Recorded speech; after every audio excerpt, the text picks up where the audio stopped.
Yasmine Abdel-Fadel. Elle traite l'information avec rigueur et efficacité. Une approche fraîchement moderne de l'actualité. Piqué au vif à la période de questions par le chef péquiste Paul Saint-Pierre Plamondon au sujet de l'immigration temporaire, le premier ministre François Legault a remis en question l'utilité du Bloc québécois à la Chambre des communes. Est-ce que le Bloc a encore une utilité? On en parle avec un des architectes et fondateurs du parti, Gilles Duceppe, ancien chef du Bloc québécois. Bonjour, M. Duceppe. Bonjour. Contente que vous soyez avec nous en studio. Dites-nous, le Bloc, est-ce qu'il a encore une utilité? Est-ce que la démocratie a encore une utilité? C'est la bonne question. Parce que c'est quoi fondamentalement la démocratie? C'est des citoyens, des citoyennes qui accordent leur droit de parole et de vote à des hommes et des femmes qui les représenteront. Hein? Bien sûr. Donc, on se demandait les Verts contre 3 députés. Quelqu'un dirait, est-ce que les Verts méritent d'exister? On dirait que c'est épouvantable, ils attaquent l'environnement. Mais la mission c'est la même chose. Mais la mission des partis politiques n'est-elle pas celle d'avoir la volonté de prendre le pouvoir? Non, c'est d'abord et avant tout de représenter les gens. Bien sûr. Et il y a 35 de souverainistes au Québec, à peu près, de ce temps-ci. Là.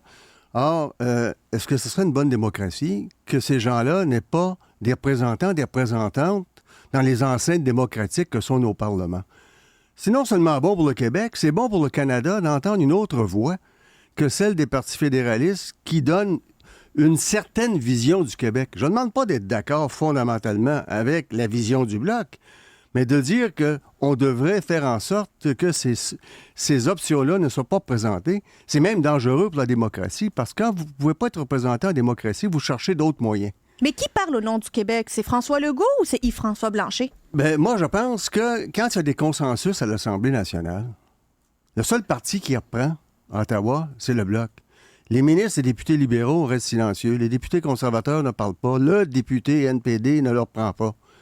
Et quand il y a des consensus, moi, je l'ai fait, j'ai collaboré avec Jean Charest, par exemple, avec Raymond Bachand, qui n'était pas souverainiste, va sans dire.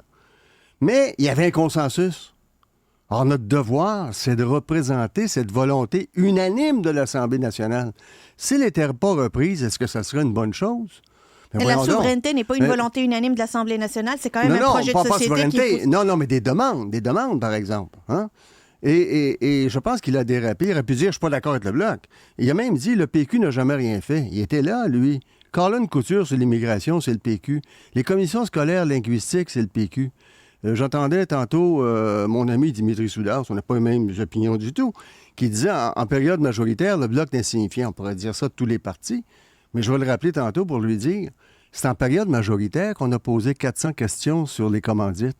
N'eût été du Bloc, ça ne serait jamais sorti. Les conservateurs n'ont posé aucune question sur ça. Le NPD disait que ça mettait la démocratie en danger que de soulever cette question-là. On a joué un rôle quand même utile dans cette question. On l'a joué à l'international. Je vous donne comme exemple. Vicente Fox vient à Ottawa et George Bush écrit à Martin qu'il souhaite que Fox ne prenne pas parole à la Chambre des communes.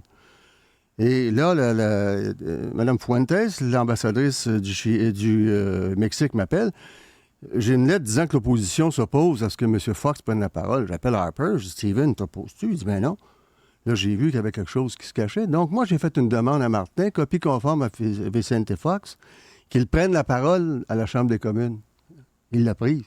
Et Fox m'en a remercié. Ils m'ont invité au Mexique. J'ai rencontré ses principaux ministres pour donner une autre vision du Québec que celle que les fédéralistes donnent. C'est ça, fondamentalement, la démocratie. Et je pense que M. Legault a dérapé hier. Le Bloc est-il une succursale de l'Assemblée nationale à Ottawa ou une succursale du PQ à Ottawa? Quand il y a des consensus, c'est pas une succursale d'abord. Pourquoi ça sonne une succursale? Est-ce que le Parti libéral du Québec est une succursale du Parti libéral d'Ottawa? Non. Non, c'est la même chose pour le Bloc. Si c'est vrai pour l'un, c'est vrai pour l'autre. Et on n'a pas les mêmes compétences. Le PQ débat de sujets qui sont de ses compétences, mais les affaires étrangères, ça ne relève pas de l'Assemblée nationale. Hein? Et on a un rôle à jouer à l'international quand on rencontre les différentes délégations. Par exemple, ça, je vous donne un autre exemple qui s'est passé récemment. Le Bloc a été un des premiers partis politiques à la Chambre des communes à demander à ce que le gouvernement fédéral réclame un cessez-le-feu humanitaire dans la bande de Gaza. Ici au Québec, là, à Québec, la première motion qui a été déposée par Québec solidaire, elle avait été appuyée par le PQ, appuyée par les libéraux. La CAQ l'avait rejetée. On ne parlait pas d'une voix unique au Québec. On avait un bloc québécois qui, en passant tant qu'à moi, a fait la bonne chose, là, Ouais. a pris la bonne décision. Mais le Québec, il n'y avait pas de consensus. Non, mais je vous demande, les affaires étrangères, ça relève d'Ottawa ou de Québec? D'Ottawa? Bon, mais le bloc est où? Oui, mais le bloc, il dit qu'il veut défendre les intérêts bloc, du Québec. Non, mais sur des affaires étrangères aussi. Or, le bloc est Oui. où? Est à Ottawa. Sur une question comme les affaires étrangères, le bloc va rester silencieux parce que Québec s'est pas prononcé. Mais voyons donc, ça n'a pas de sens. Ça n'a pas de sens. Mais il peut arriver des situations où il rentre en contradiction avec la position du gouvernement québécois, qui est aussi dûment élu. Ben oui, mais il peut arriver en contradiction, absolument. Mais quand il y a un consensus, c'est le seul parti qui, historiquement, reprend toujours les consensus. Bien sûr que le Bloc ne se cache pas d'être souverainiste. Jacques Parizeau a déclaré que c'était le phare du mouvement souverainiste parce qu'on organisait des colloques sur cette question avec des délégations étrangères, entre autres. Mais ça, on appelle ça fondamentalement la démocratie. On a toujours respecté la démocratie. On a toujours joué un rôle respectueux des institutions à Ottawa.